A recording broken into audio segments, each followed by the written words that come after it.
नीलम Bhojpuri channel के subscribe करे खातिर लाल बटन पर उंगली दबाई और घंटी के चिन्ह पर क्लिक करके नया नया भोजपुरी गीत के आनंद उठाई।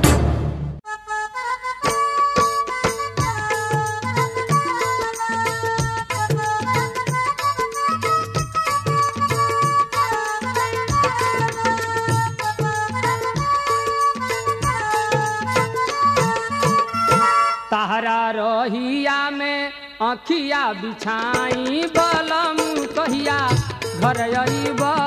तहरा रहिया में अखिया बिछाई बलम कहिया घर अइब। बलम कहिया घर अइब। बलम कहिया घर अइब। तहरा रहिया में अखिया बिछाई साजन कहिया घर अइब।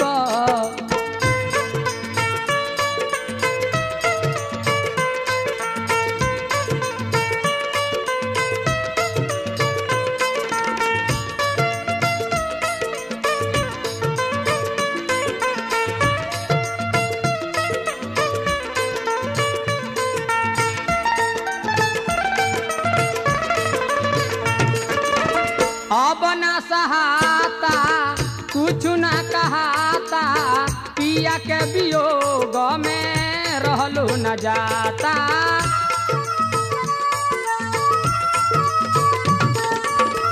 अब ना सहाता कुछ ना कहाता पिया के वियोग में रहलो न जाता।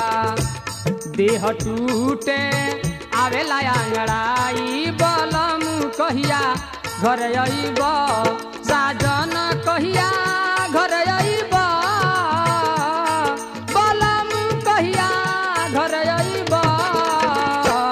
तहरा रहिया में नैना बिछाई बलम कहिया घर अइब।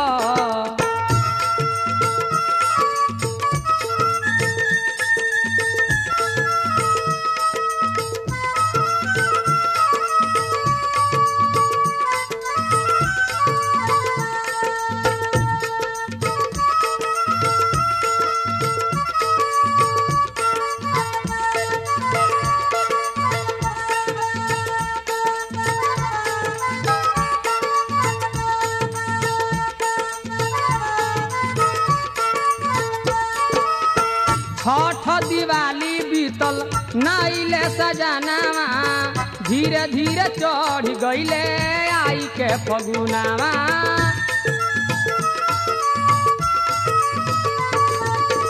छठ दिवाली बीतल नाइले सजनावा धीरे धीरे चढ़ गईले आई के फगुनावा।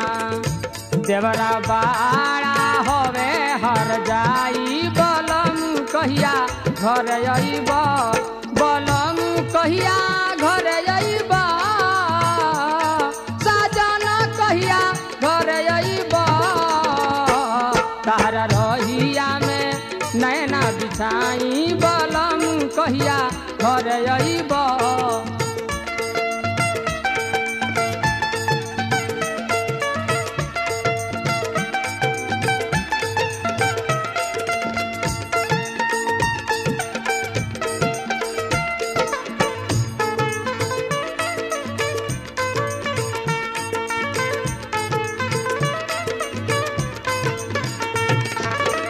बबुआ खेसारी तू समझई ह रसिया राधे श्यामा के घरे भेजई ह।